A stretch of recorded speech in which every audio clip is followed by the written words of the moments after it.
দুর্গাপুজো মানেই নতুনের ছোঁয়া, শিল্প আর সৃজনশীলতার উৎসব। সেই উৎসবের ভিড়েই এবছর চমক দেখালেন সোনারপুরের মিশনপল্লীর জয়মাল্য মণ্ডল।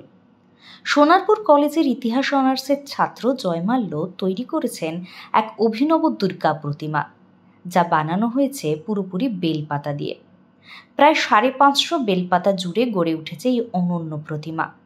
পাতাগুলি শুকিয়ে না যায় সেই কারণে বিশেষভাবে রং করে সংরক্ষণ করা হয়েছে। জয়মাল্যের শিল্পচর্চার শুরু কিন্তু সেই ছোট্টবেলা থেকে। কোনো প্রথাগত প্রশিক্ষণ নেই, তবু নিজের কল্পনা শক্তিকে ভর করে একের পর এক চমক সৃষ্টি করেছে সে। কি বলবো আমার ভাগ্য যে আমার ছেলে মানে নাম যশ করছে। ও নিজে থেকে এগুলো করে, এগুলো আমরা শেখাই না, কিছু করি না, ও মাথা থেকে আসে, ওই করে। হ্যাঁ, আমরা একটু হেল্প করি, মা এটা দরকার ওটা দরকার, ঠিক আছে, সেটা আমরা অ্যারেঞ্জ করে দিই।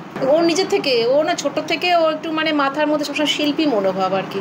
ও শোলা কেটে কোথায় এটিএম তৈরি করতো, তো মেট্রো স্টেশন তৈরি করতো, মানে ওর মধ্যে না একটা অন্যরকম একটা কাজ করতো, সেটা থেকেই ও করছে।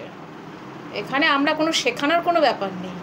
এর আগেও দেশলাই কাঠি, তেজপাতা আর মাটি দিয়ে প্রতিমা বানিয়ে নজর কেড়েছিল।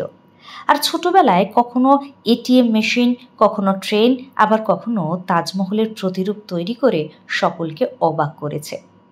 তার এই প্রতিভাকে স্বীকৃতি দিয়েছে ইন্ডিয়া বুক অফ রেকর্ডস। জয়মাল্যর তৈরি প্রতিমা স্থান পেয়েছে বাড়ির ঠাকুরের আসনের কাছেই। পুজোর সময় সমস্ত রীতি মেনে সেখানে দেবীর আরাধনা করা হবে।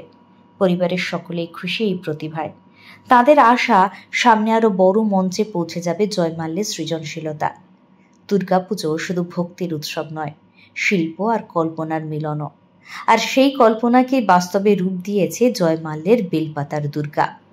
এবার পুজোয় তাই সোনারপুরের আলোচনার কেন্দ্রে এই অনন্য সৃষ্টি।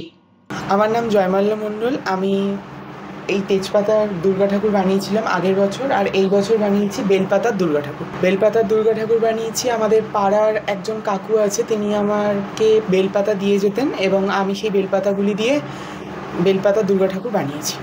কতগুলো বেলপাতা ব্যবহার করা? 500 থেকে 550 পিস বেলপাতা লেগেছে।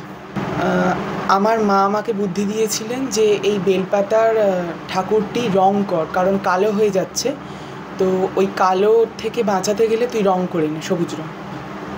এইটা এখন যে বানিয়েছো এটা কি করবে? এইটা এখন বাড়িতে থাকবে, তারপরে পঞ্চমীর দিন এটি পূজা মণ্ডপে যাবে, তারপরে এটি পুজো হয়ে আবার আমার বাড়িতে ফিরে আসবে।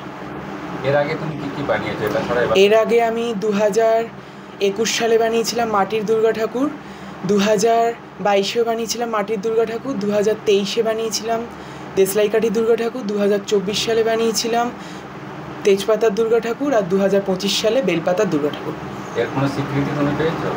এর কোনো স্বীকৃতি আমি এর আগের বছর আমি ইন্ডিয়া বুক অফ রেকর্ডস থেকে খেতাব অর্জন করেছি।